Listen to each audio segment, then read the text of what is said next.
oo ninka ugu followska badan TikTok oo adduunka maanta social media ama dadka ugu caansan social media ku jira. Ninkan hadda taariikhdiisa u soo laabano waa nin Muslim ah. Video oo kale wuxuu soo dhigay Instagram post soo dhigay. Assalaamu calaykum waraxmatullaahi wabarakaatu. Saaxiibayaal soo dhawaada. Waxaa idin rajeynaa dhammaantiin inaad caafimaad qabtaan sida anigoo caafimaad qabo. Sidoo kale waxay idin tahay wanaagsan, qof walba waxay u tahay wanaagsan. Aniga waxay ii tahay hadeertaan galaba ii tahay. Sidoo kale adiga waxaa laga yaabaa inay kuu tahay subax, waxaa laga yaabaa inay habeen kuu tahay. Sidoo kale waxaa laga yaabaa inay barqo kuu tahay. Qof walba waxay u tahay wanaagsan. Saaxiibayaal inaa caafimaad qabtiin idin rajeynaa insha Allah dhammaantiina. Walba xanuunsan ilaahay in uu caafimaad siiyo u rajeynaa u duceeyna dadka xanuunsan. Dhawaad videogan waxa uu hadli rabaa nin aad wada garanaysaan ama aad taqaanaan. Kolley waxaa waa videogan thumbnailkiisa oo ku soo aragteen. Waxaa la yiraahdaa ninkan Khabilem. Khabilem wuxuu u dhashay dalka Senegal.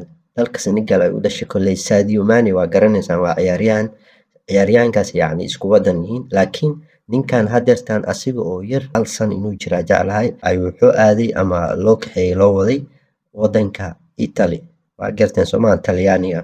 meeshaas ayuu kusoo garay iskuul ayuu ku dhigtay halkaas ayuu ku barbaaray. Khabilem waa 24 sano jir. Ninka ugu followska badan TikTok oo ku noqdo waxaa waaye keliya asigoon hadlin gacmahaas la dhaqdhaqaajinayo. Qof baa wax sameynaya si ka fudud wixii sidii uu asigu soo dhigay ma aan si kale ka fudud ugu sharxa. Keliya qof buu wax fahamsiina gacmahaas iyo bas wax ka fahamsiina. Asigoo hadlin oo hal ereyna dhihin. Sidaas ayuu baraha TikTok ugu noqday ninka ugu followska badan adduunka maanta social media ama dadka ugu caansan social media. Nin aan garanin ama nin aan aqoonin ma jiraba ninkaas. Yani baraha bulshadana aad u caan ugu yahay.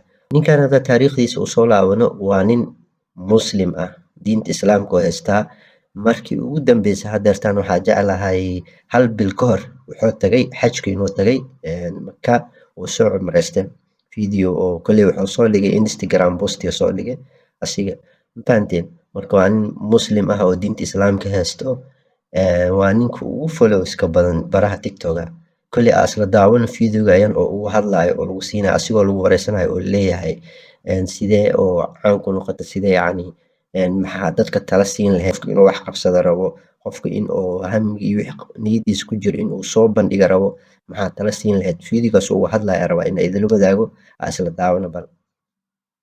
What advice do you have to anyone out there that says, I want to be a creator? What would you tell them? What would be the advice? Yeah, keep going and don't think about what the other people tell, and just do what you want to do, you know, because you got one life, and if you're gonna stay here you're gonna stay here all what the people are gonna tell to you, you're gonna waste your life hearing to the other people, and you're gonna just let your life going without doing anything.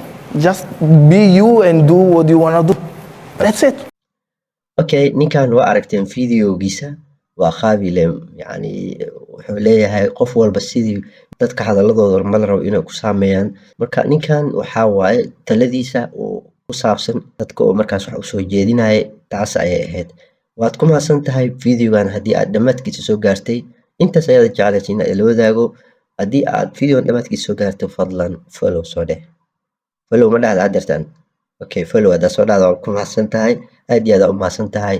Khayr iyo caafimaad idin rajeynaa dhammaantiina. Assalaamu calaykum waraxmatullaahi wabarakaatuh.